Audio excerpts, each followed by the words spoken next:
Hello friends, എല്ലാവർക്കും എൻ്റെ പുതിയ വീഡിയോയിലേക്ക് സ്വാഗതം. ബിഗ് ബോസിനെ കുറിച്ചിട്ട് നമ്മൾ ആലോചിക്കുമ്പോൾ ഒരുപാട് കണ്ടസ്റ്റൻസ് നമ്മുടെ മനസ്സിലായിട്ട് ഇങ്ങനെ വരും.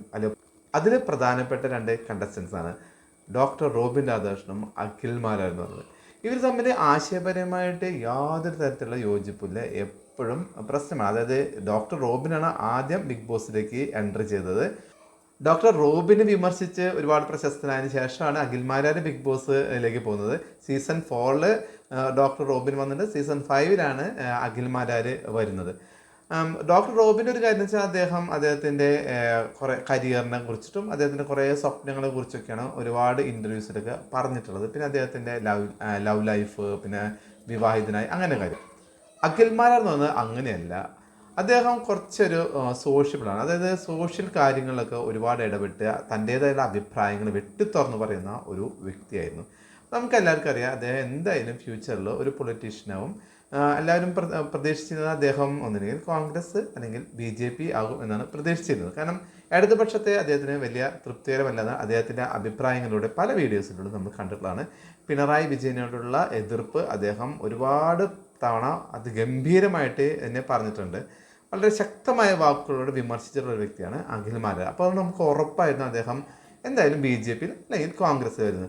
പക്ഷെ നമ്മളെ ഞെട്ടിച്ചുകൊണ്ട് ഈ 2026 നിയമസഭ ഇലക്ഷനിൽ അദ്ദേഹത്തിന് സീറ്റ് കൊടുത്തത് 2020 എന്ന് പറയുന്ന ഒരു പാർട്ടിയാണ്, പൊളിറ്റിക്കൽ പാർട്ടിയാണ്. അപ്പോൾ 2020 അഖിൽമാരാർ വന്നപ്പോൾ എല്ലാവരും അഖിൽമാരാർ വന്നല്ലോ എന്ന് നമ്മൾ പ്രതീക്ഷിച്ചു.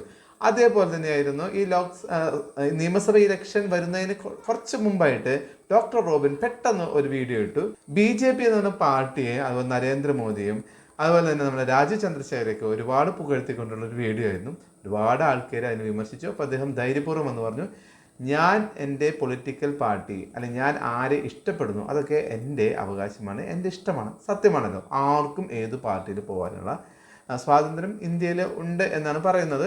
അതാണ് വേറെ നിൽക്കട്ടെ, എന്തായാലും ഉണ്ടെന്നാണ് പറയുന്നത്. ഇപ്പോൾ എന്തായാലും ഡോക്ടർ റോബിൻ രാധാകൃഷ്ണൻ അങ്ങനെ ഒരു നിലപാടിലോട്ട് വന്നപ്പോൾ തന്നെ എല്ലാവർക്കും തോന്നി ചെറുതായിട്ട് അദ്ദേഹം ഇലക്ഷന് ചിലപ്പോൾ ഒരു കണ്ടസ്റ്റൻ്റായിട്ട് വരാം എന്ന് തോന്നി.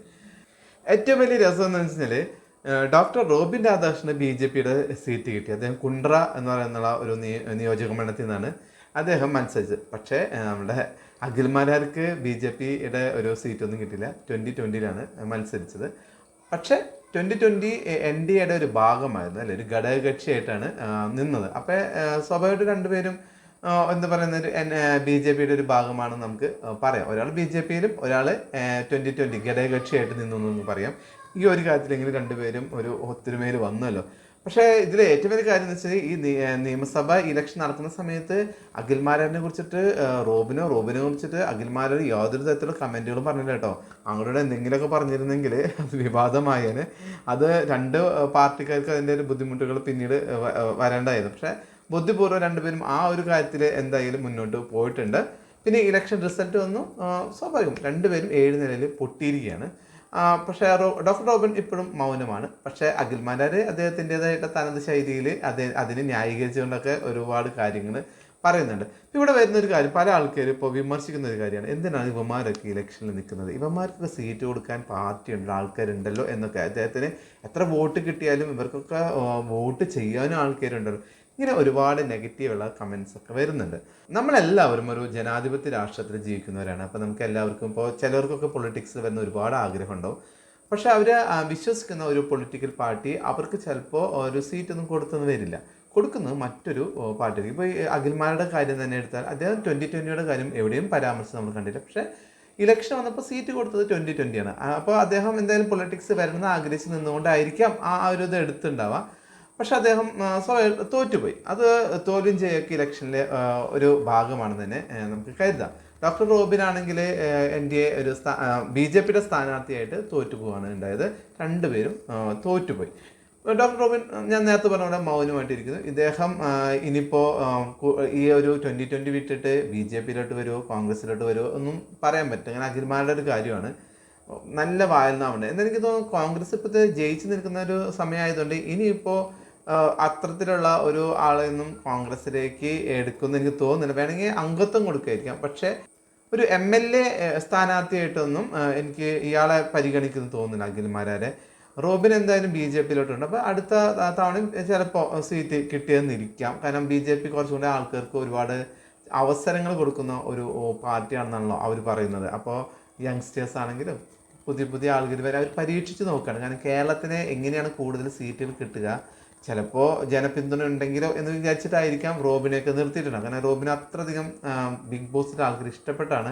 അതുകൊണ്ട് ആൾക്കാരൊക്കെ വോട്ട് ചെയ്താലോ എന്നുള്ള പ്രതീക്ഷ. പക്ഷേ ബിഗ് ബോസ് എന്ന് പറയുന്ന ഒരു ഷോ വേറെ, പൊളിറ്റിക്സ് വേറെ. പ്രത്യേകിച്ച് കേരളത്തിൽ പൊളിറ്റിക്സ് എന്ന് പറയുന്ന സ്ഥലത്ത് ഏത് സൂപ്പർ സ്റ്റാർ വന്ന് നിന്നാലും വിജയിച്ച് കരകയറി പോരാന്ന് വെച്ചാൽ കുറച്ച് ബുദ്ധിമുട്ടുള്ള കാര്യമാണ്. അത് BJP ആ ഒരു തന്ത്രം ഇവിടെ പൊളിഞ്ഞു എന്നുള്ളതാണല്ലോ ഇപ്പോൾ ഇതൊക്കെ കണ്ടിട്ട് നമുക്ക് മനസ്സിലായത്. അതുപോലെ തന്നെ അഖിൽമാരുടെ കാര്യം 2020-ൽ നിന്നു 2020-ക്ക് യാതൊരു തരത്തിലുള്ള മുന്നേറ്റവും ഇത്തവണ ഉണ്ടാക്കാനായിട്ട് സാധിച്ചിട്ടില്ല. പിന്നെ അഖിൽമാരാര് നിന്നതെന്ന് പറയുന്നത് പ്രഗത്ഭയായ ഒരു കോൺഗ്രസ്സുകാരിയുടെ എതിരായിട്ടാണ്. ഉമാ തോമസ്, എല്ലാവർക്കും അറിയാമല്ലോ, ഭയങ്കര പ്രശസ്തയാണ്. ഒരുപാട് ഭൂരിപക്ഷത്തോടു കൂടി ജയിക്കുന്ന ഒരു കണ്ടസ്റ്റൻ്റാണ്. ഇത്തവണ അത് ആ ഭൂരിപക്ഷമൊക്കെ നിലനിർത്തിയാണ് പോയിരിക്കുന്നത്. UDF-ൻ്റെ ഒരു തരംഗം എന്നൊക്കെയാണ് ഇപ്പോൾ പറയുന്നത്. ആ തരംഗത്തിൽ അഖിൽമാരെ അങ്ങ് ഒലിച്ചു പോയി എന്നാണ് എനിക്ക് തോന്നിയത്. അപ്പോൾ അതുപോലെ ഈ ബിഗ് ബോസ് താരങ്ങളൊക്കെ ഇങ്ങനെ നിൽക്കാൻ പറ്റുമോ എന്നുള്ള ചോദ്യത്തിനൊക്കെ എനിക്ക് പറഞ്ഞാൽ അവർ നിൽക്കട്ടെ, തോറ്റാൽ അതിൻ്റെ ഭവിഷ്യത്ത് അവർ തന്നെ അനുഭവിക്കുക. അവർ നിൽക്കാൻ പാടില്ല എന്നൊക്കെ നമുക്ക് പറയാൻ പറ്റില്ലല്ലോ. പിന്നെ അവർ കുറച്ചും കൂടെ, ഇവരൊക്കെ സെലിബ്രിറ്റീസ് ആയതുകൊണ്ട് കുറച്ചും കൂടെ ഒന്ന് നോക്കിക്കണ്ട് നിൽക്കുന്നത് നന്നായിരിക്കും. കാരണം പൊളിറ്റിക്സിൽ വന്ന ഒരു തോൽവി ഒക്കെ വന്നു കഴിഞ്ഞാൽ പിന്നീട് അവരുടെ ജീവിതത്തിൽ മുഴുവൻ ഇതൊരു നിഴലായിട്ട് അവർ പിന്നാലെ ഉണ്ടാവും. കാരണം നിങ്ങൾ ഇലക്ഷൻ തോറ്റതല്ലേ എന്നുള്ളൊരു ഇതൊക്കെ ഉണ്ടാവും. അപ്പം അതുകൊണ്ടാണ് പല സെലിബ്രിറ്റീസും പെട്ടെന്ന് ഇലക്ഷനിലോട്ട് കാലെടുത്ത് വെക്കാനായിട്ട് അല്ലെങ്കിൽ ഒരു പൊളിറ്റിക്കൽ പാർട്ടിയുടെ പിന്തുണയോടുകൂടിയൊക്കെ വരാനായിട്ട് മടിക്കുന്നത്. ഒന്നിനെ സ്വതന്ത്രമായിട്ട് നിൽക്കുക, ആ രീതിയിലേക്കാണ് വേണ്ടി സ്വീകരിക്കുന്നത്. പക്ഷേ ആ ഒരു കാര്യത്തിൽ ഞാൻ ഡോക്ടർ റോബിനെ ഗഡ്സ് ഞാൻ അപ്രീഷിയേറ്റ് ചെയ്യുന്നു. അദ്ദേഹം തുറന്നു പറഞ്ഞു, ഞാൻ ഇന്ന പാർട്ടിയാണ്, അതിനെന്താ നിങ്ങൾക്ക് കുഴപ്പമെന്ന് ചോദിച്ചു. ഒരു കുഴപ്പമില്ല അല്ലേ. അതിനെ എതിർക്കുന്ന ആൾക്കാരുടെ എനിക്ക് വിമർശിക്കാൻ തന്നെ പറ്റുള്ളൂ. കാരണം അതിനെ എതിർക്കേണ്ട ആവശ്യമില്ല. അത് ഓരോരുത്തരുടെ പൊളിറ്റിക്കലായിട്ടുള്ള ഒരു ഇഷ്ടമാണ്. ഏത് പാർട്ടിയിൽ നിൽക്കണം, ഏത് പാർട്ടിയെ സ്നേഹിക്കണം, ഏത് പൊളിറ്റീഷ്യനെ സ്നേഹിക്കണം, അവരുടെ ഒരു താല്പര്യമാണ്. അപ്പോൾ ബിഗ് ബോസ് താരങ്ങൾ ഇലക്ഷനിൽ നിൽക്കണമായിരുന്നു എന്ന ചോദ്യത്തിന് യാതൊരു കുഴപ്പമില്ല, നിൽക്കാം. തോറ്റു അത് അവരുടെ ഇന്ത്യൻ ഫ്യൂച്ചർ എന്താണെന്നുള്ളത് ഒക്കെ അവരനുഭവിച്ചോളൂ. നമ്മളത് അന്വേഷിക്കേണ്ട ആവശ്യമില്ലല്ലോ. ഡോക്ടർ റോബിനും അഖിൽമാരാരും എന്തായാലും ഒരേ വർഷം തന്നെയാണ് പൊളിറ്റിക്സിൽ കാലെടുത്ത് വെച്ചിരിക്കുന്നത്. രണ്ടുപേരും തോറ്റിരിക്കുകയാണ്. അപ്പോൾ ഇനി അടുത്ത ഒരു തെരഞ്ഞെടുപ്പിൽ അവർ നിൽക്കോ ഇല്ലയെന്നൊന്നും നമുക്ക് അറിയില്ല. കാരണം ഇലക്ഷനിലോട്ട് വരുമ്പോൾ എത്രത്തോളം ബുദ്ധിമുട്ടി, അല്ലെങ്കിൽ എത്രത്തോളം എതിർപ്പുകളുണ്ടായി, എത്രത്തോളം കടമ്പകളുണ്ടായിരുന്നു, അത് അവർക്ക് അറിയുള്ളൂ. അപ്പോൾ അതുകൊണ്ട് അടുത്ത ഒരു ഇലക്ഷനിൽ നിൽക്കണോ വേണ്ടയോ, ഈ ഒരു ഇലക്ഷനെ അനുഭവം വെച്ചിട്ട് അവരാണ് തീരുമാനിക്കേണ്ടത്. അതല്ലെങ്കിൽ അവരുടെ സിനിമയുമായി ബന്ധപ്പെട്ടിട്ട് അവരുടെ ഫ്യൂച്ചർ അതിലാണെങ്കിൽ അതിൽ കൂടുതൽ പോവുകയാണോ നല്ലതെന്ന് ചോദിച്ചാൽ, ഇപ്പം എന്നോട് ചോദിക്കുകയാണെങ്കിൽ ഞാൻ പറയാം, രണ്ടുപേരും സിനിമയിൽ പോയിട്ട് അവരുടെ ഫ്യൂച്ചർ സെറ്റ് ചെയ്യുക എന്നെനിക്ക് തോന്നില്ല. പൊളിറ്റിക്സിലേക്ക് രണ്ടുപേരും പറ്റില്ല. കാരണം അഖിൽമാരിൽ ഒരുപാട് ഇത് പറയുന്നുണ്ടെങ്കിൽ ഒരുപാട് അദ്ദേഹത്തിൻ്റെ അഭിപ്രായങ്ങൾ പറയുന്നതിനും പലതിനും കഴമ്പില്ല എന്ന് എനിക്ക് തോന്നിയിട്ടുണ്ട്. അദ്ദേഹം ഇഷ്ടപ്പെടുന്ന ഒരു പാർട്ടിയിലേക്ക് ചാഞ്ഞ് അദ്ദേഹം അഭിപ്രായങ്ങൾ പറയുന്നു എന്നല്ലാതെ അതിലൊന്നും ഒരു കഴമ്പുള്ള പോലെ എനിക്ക് തോന്നിയില്ല ഇതുവരെയ്ക്കും. ഡോക്ടർ റോബിൻ്റെ ഒരു പൊളിറ്റിക്കൽ കൂടുതലായിട്ടുള്ള അഭിപ്രായങ്ങൾ എന്തായിരുന്നു എന്നൊന്നും നമുക്കറിയില്ല. അദ്ദേഹം ഒറ്റ വീഡിയോയിൽ ഞാൻ കണ്ടിട്ടുള്ളൂ. അതായത് അദ്ദേഹം സംഖ്യയാണ്, അതിനെന്താണ് എന്ന് ചോദിക്കുന്ന തരത്തിലുള്ളത്. അല്ലാണ്ട് ഈ ലോകകാര്യങ്ങളെ കുറിച്ചിട്ടുള്ള കാര്യങ്ങളൊന്നും അദ്ദേഹം പറഞ്ഞ് ഞാൻ കേട്ടിട്ടില്ല. പിന്നെ കുറേ BJP-യുടെ കുറേ നേതാക്കന്മാരെ ഒരുപാട് അപ്രീഷിയേറ്റ് ചെയ്ത് സംസാരിക്കുന്നതൊക്കെ കണ്ടിട്ടുണ്ട്. അതല്ലല്ലോ ശരിക്കും പൊളിറ്റിക്സ് എന്ന് പറയുന്നത്. പൊളിറ്റിക്സ് എന്ന് വെച്ചാൽ നമുക്ക് ഇന്ത്യയിൽ അകത്ത് നടക്കുന്നതും ഇന്ത്യക്ക് പുറത്തു നടക്കുന്നതുമായിട്ടുള്ള കാര്യങ്ങളെ സംസാരിക്കാനുള്ള, അത് സ്വന്തമായിട്ട് അഭിപ്രായങ്ങൾ പറയാനുള്ള ഒരു കഴിവും കൂടെ വേണം.